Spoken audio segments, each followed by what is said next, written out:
샬롬 샬롬 샬롬 샬롬. 하나님 사랑합니다. 여러분 주 안에서 사랑합니다. 오늘 사사기 10장 말씀이죠. 예. 하나님을 움직이는 사람 어떤 사람들일까요? 예, 6절에서 18절까지 우리 함께 합독했습니다. 이스라엘 자손이 다시 여호와의 목전에 악을 행하여 바알들과 아스타롯과 아람의 신들과 시돈의 신들과 모압의 신들과 암몬 자손의 신들과 블레셋 사람들의 신들을 섬기고 야훼를 버리고 그를 섬기지 아니하므로 이렇게 시작이 됩니다. 6절이 여호와께 이스라엘에게 진노하사 여호와께서 이스라엘에게 진노하사 블레셋 사람들의 손과 암몬 사람들의 손에 그들을 팔았다. 그해 그들이 요단강 저쪽 길앗에 있는 아모리 족속의 땅에 있는 모든 이스라엘 자손을 쳤으며 18해 동안 억압하였더라. 18년 동안을 괴롭힙니다. 암몬 자손이 또 요단을 건너 유다와 베냐민과 요란 족속과 싸움으로 이스라엘의 곤고가 심하였더라. 이스라엘 자손이 야훼께 부르짖으되 우리가 우리 하나님을 버리고 바알을 섬김으로 주께 범죄하였나이니 여호와께서 이스라엘 자손에게 이르시되 내가 애굽 사람과 아모리 사람과 암몬 자손과 블레셋 사람에게서 너희를 구원하지 아니하였느냐? 또 시돈 사람과 아말렉 사람과 마온 사람이 너희를 압제할 때 너희가 내게 부르짖었으므로 내가 너희를 그들의 손에서 구원하여거늘 너희가 나를 버리고 다른 신들을 섬기니 그러므로 내가 다시는 너희를 구원하지 아니하리라.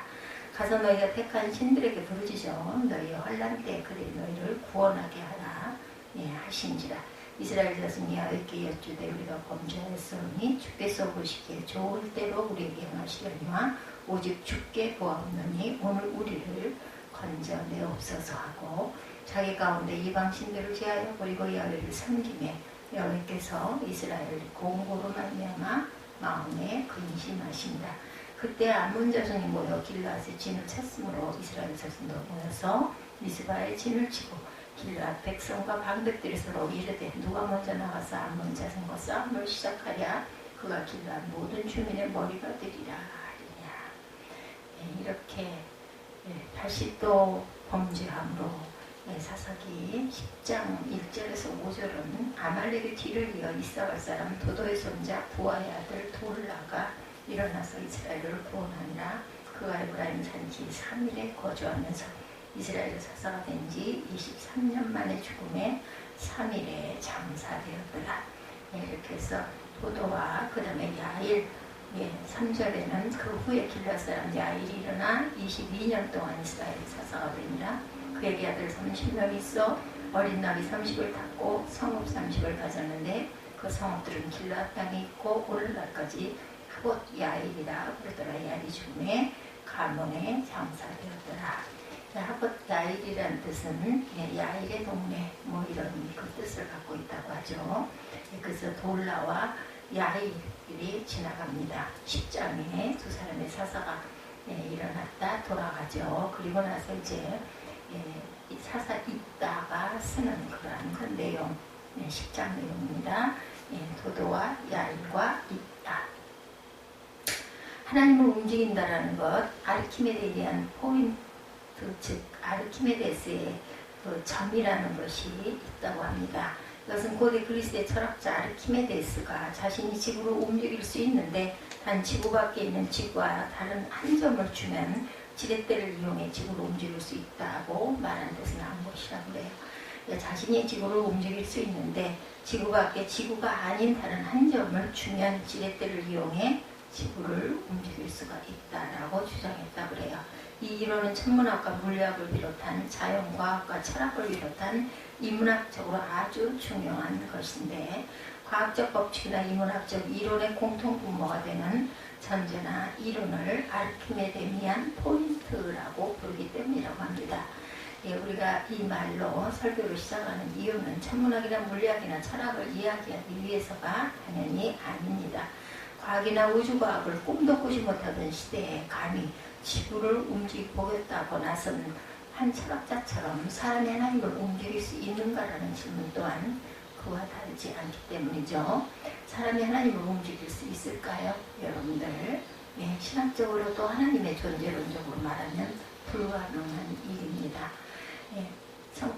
하나님이 세상을 운행하시고 하나님이 사람을 움직이지 세상이나 사람이 창조주를 움직일 수는 없습니다. 그런데 놀랍게도 성경은 사람이 하나님을 움직일 수 있다고 증명합니다. 이사야 62장 6, 7절에 예루살렘이여 내가 너희 성벽 위에 파수관을 세워 그들로 하여금 주야로 계속 잠잠하지 않게 하였느니라. 너희 여호와로 기억하시게 하는 자들아 너희는 쉬지 말며 여호와께 예루살렘을 세워 세상에서 찬송을 받게 하시기까지 그로 쉬지 못하게 하라. 예, 말씀이 있습니다. 예루살렘의 영적 파수꾼으로 세워진 자들의 사명은 여호와께서 쉬지 못하시도록 지속적으로 강구하는 일이죠. 늘 하나님께서 주신 약속을 기억하게 하면서 그 약속대로 자기 백성들을 구원해 달라고 강구합니다.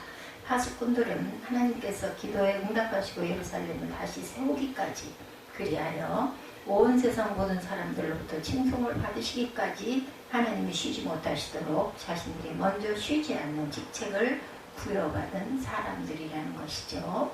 사실 다른 사람을 쉬지 못하게 하는 것은 예의에 어긋나는 일입니다. 하지만 자신이 너무나 절박하면 어쩔 수가 없겠죠.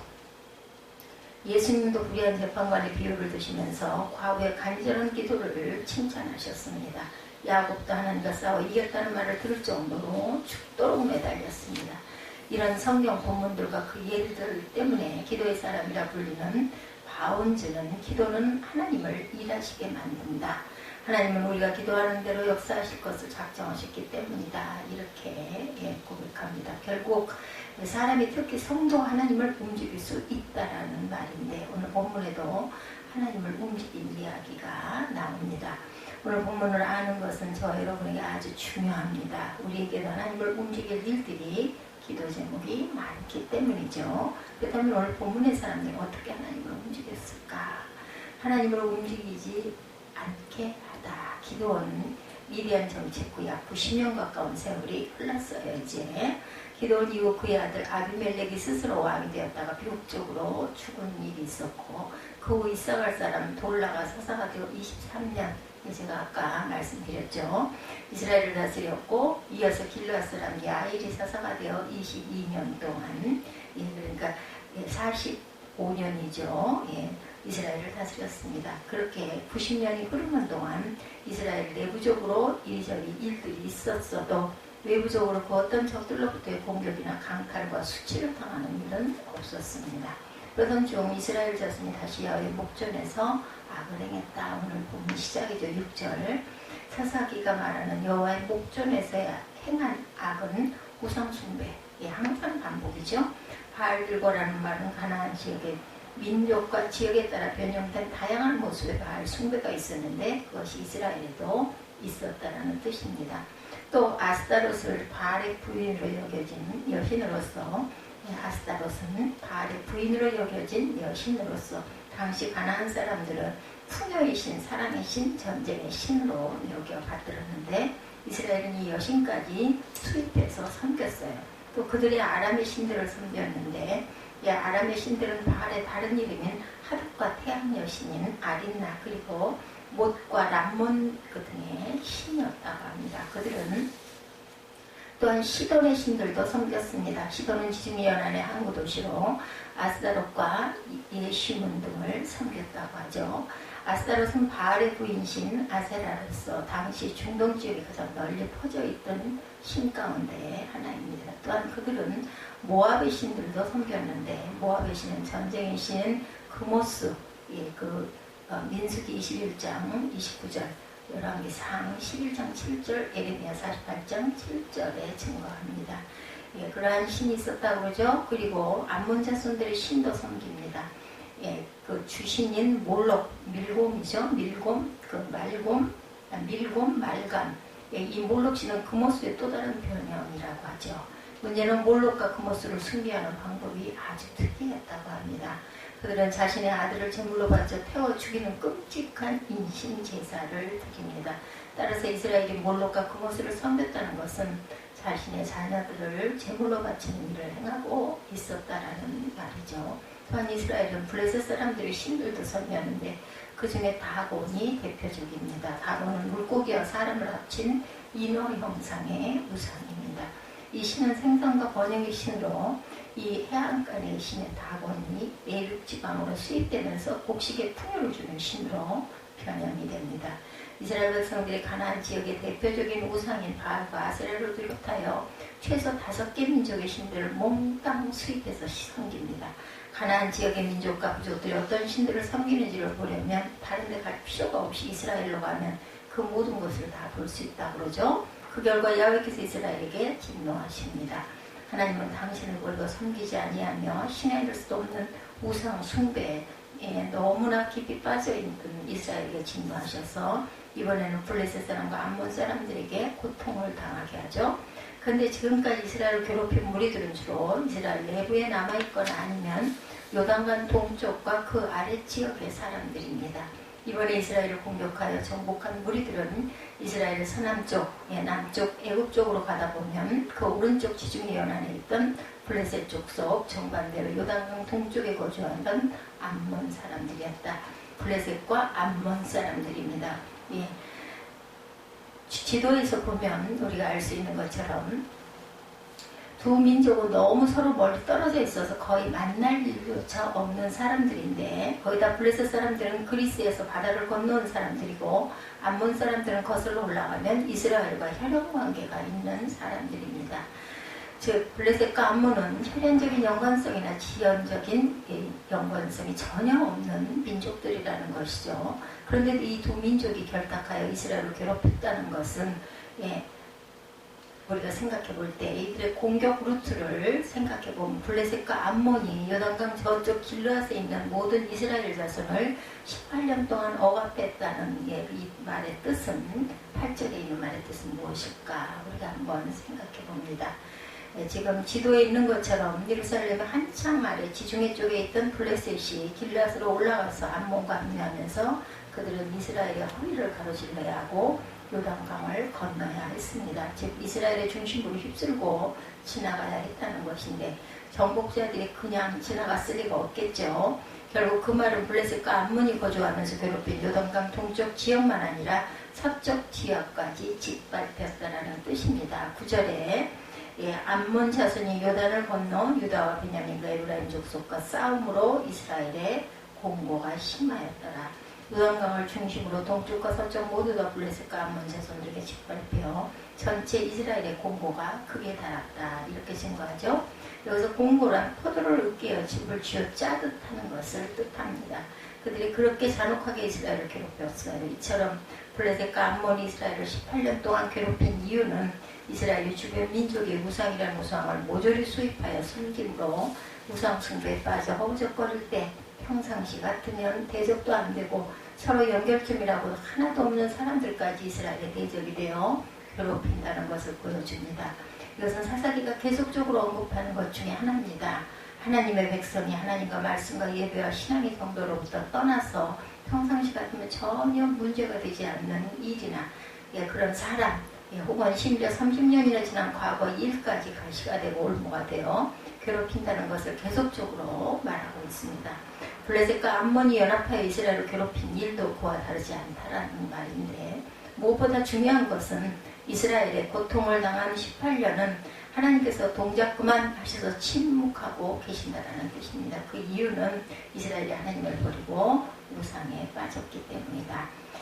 성도가 죄와 악을 행하면 하나님이 침묵하시죠? 그보다 더 큰 고통은 없습니다.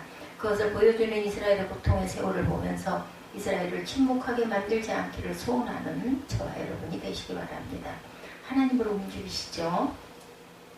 18년이나 지속된 공고의 세월, 즉 블레셋과 암몬의 지독한 괴롭힘 끝에 이스라엘은 정신을 차리지 않을 수가 없었겠죠.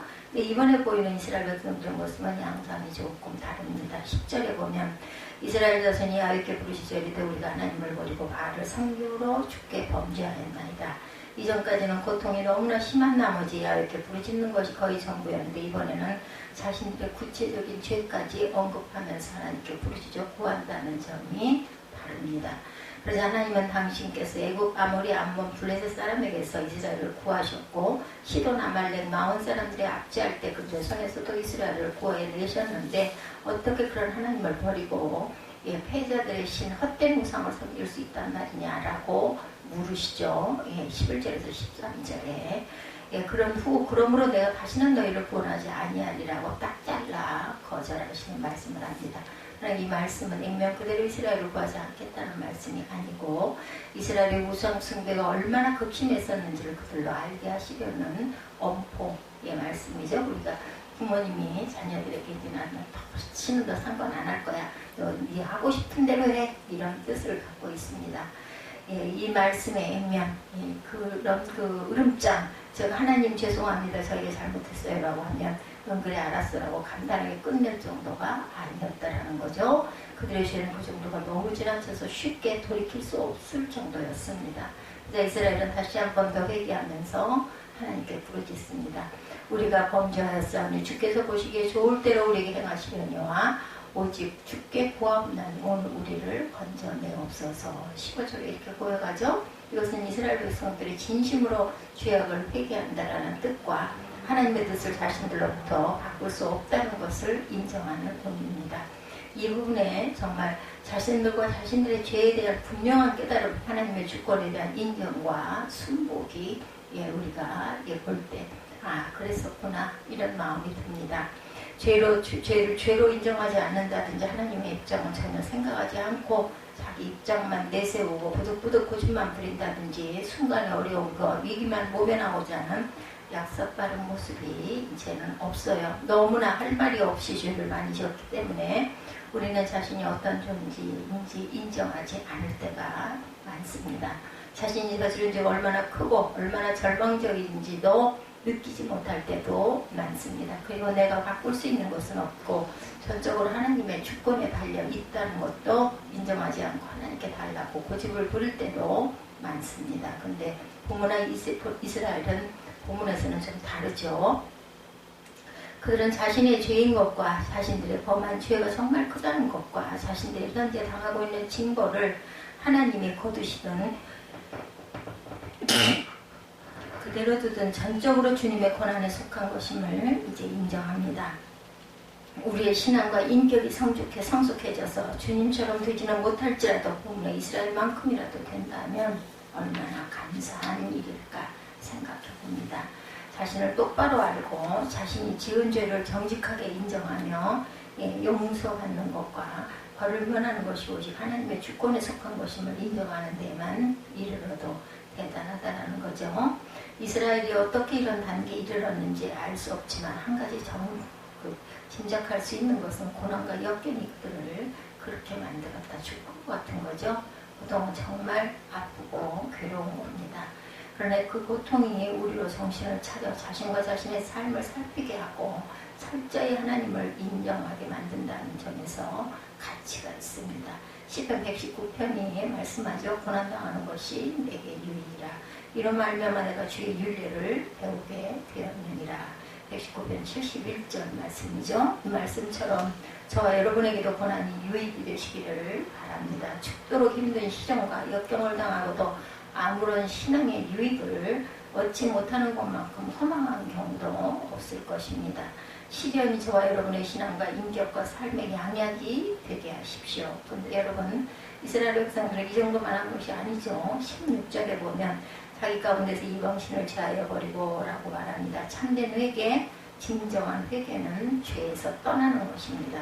죄를 버리고 과거를 청산하는 것이죠. 회개한다면서 그대로 죄에 머물고 죄악된 관계와 행위를 청산하지 않는 것은 진정한 회개가 아닙니다. 그런 자들의 회개를 하나님은 보지 않으시고 듣지 않으시고 또한 고쳐주지 않으시고 복으로 바꾸어 주시지도 않습니다. 하나님의 은혜를 입고 하나님의 새롭게 하심을 경험하며 주님이 주시는 복을 받기 원한다면 죄에서 떠나야 합니다. 그러면 그런 저와 여러분을 보신 하나님의 마음이 근심으로 바뀌어지겠죠. 16절에 자기 가운데서 이방신들을 제하여 버리고 이야기를 섬기니 여호와께서 이스라엘의 공고로 말미암아 마음에 근심하시니라. 하나님이 일하시죠. 하나님 백성들이 그 죄악된 길에서 돌이켜 바른 자리로 들어서면 사탄이 가만히 있지를 않습니다. 이스라엘이 모처럼 하나님을 향하여 회개하며 다른 모습을 보이자 느닷없이 암몬 자손이 길앗에 진을 치고 전쟁을 선포하죠. 예, 지금 지도에 있는 것처럼 암몬 쪽에서 엄청난 규모의 군사를 일으켜 먼 거리를 이동한 것이 아니고 자신들과 가까운 거리로 군사를 이동하여 전쟁의 위협을 준 것이죠. 예, 이 정도로 해도 이스라엘이 한뜻겁을 먹고 두 손 두 발 다 들고 항복을 했었기 때문인데 아무튼 전쟁이 벌어졌고 이스라엘은 절대적으로 불리한 전쟁에서 우리가 알아야 될 것 두 가지를 봅니다. 첫째는 하나님을 향하여 참되게 회개하고 올바른 신앙의 자리로 돌아선다 해도 금방 문제가 해결되고 삶의 환경이 바로 변하지는 않는다는 거죠. 또 오라는 복은 오지 않고 도리어 화는 더 빠른 속도로 올 수 있다는 것도 오늘 본문이 증거합니다. 이스라엘이 회개운동을 일으키자 곧바로 암몬 족속이 공격해온 것처럼 성도가 정신을 차려 옳은 길로 서고 하나님 앞에 바로 서려고 하면 사탄이 이렇게 방해를 합니다. 왜냐하면 사탄은 성도가 진정으로 회개하면서 고난이나 역경조차도 주님이 주시는 것이니 그대로 받을 용의가 있다 하면서 성숙한 모습을 보이는 것을 아주 싫어합니다. 그러나 그 어떤 상황에서도 저와 여러분이 하나님 앞에 선 자리에서 한 발짝도 물러서서는 안 되겠죠. 조금이라도 물러서는 것은 사탄이 이기는 것이기 때문이라는 것을 알고 가십시다. 두 번째, 사탄이 성도를 하나님으로부터 떼어놓으려는 방법, 소위 영적인 일입니다. 일일까? 예, 그렇지 않죠. 지극히 현실적인 어려움을 안겨줍니다. 즉 사탄은 당장 눈에 보이는 유혹으로 이스라엘 백성을 미혹합니다. 이런 식으로 사탄은 성도에게 당장 별 이해 득실도 없는 일보다 눈에 뻔히 보이고 계산이 확실하게 되는 현실의 문제들로 저와 여러분을 시험합니다. 그것이 사탄의 전략이죠. 그런데 암몬 사람들의 예상과는 달리 이스라엘이 흔들리지를 않아요. 이번에는 반대 같으면 벌써 겁을 집어먹고 항복했을 이스라엘이 이번에는 전혀 미동조차 하지 않았다라는 거죠. 예, 이스라엘을 보고 감동하신 분 바로 하나님이죠. 이런 모습을 보고 하나님께서는 이스라엘로 인하여 감동하셨다는 증거가 어디 있나. 암몬의 성공으로 전쟁이 벌어졌고 거기에 맞서 싸우려고 해도 전쟁을 치료할 사람 하나 없는 이스라엘에 하나님은 전혀 의의 인물인 이딸을 세우셔서 이스라엘을 위하여 싸우게 하시고 구원하게 하십니다. 그러므로 세상의 길, 사람의 길에서 돌아서서 하나님의 길로 가기로 했으면 어떤 경우라도 흔들리지 말아야 하고 방향을 바꾸어서는 안 된다는 거죠. 그래 하나님께서 책임지시고 대신 싸우신다. 즉 여러분이 하나님 앞에서 꼼짝하지 않을 때 하나님께서 움직이시지만 여러분이 여기 갔다 저기 갔다가 움직이면 하나님은 움직이지 않으신다라는 거죠.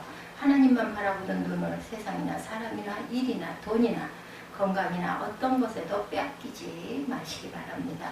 하나님은 저와 여러분을 붙들고 놓지 않는 사람인 그 어떤 대적이나 어떤 문제나 어떤 어려움 속에서도 반드시 지키고 이기게 하시는 분이다. 자, 여러분의 삶이 하나님의 마음을 감동시키고 하나님을 움직이게 되기를 바랍니다. 오늘 본문의 이스라엘 백성들처럼 하나님을 감동시키는 하나님을 움직여서 저와 여러분의 문제와 적들을 하나님께서 당신의 문제로 여기셔서 여러분을 대신하여 그것들과 싸우시고 승리하여 여러분의 그 승리를 돌려주시는 삶이 되기를 주님의 이름으로 축복합니다.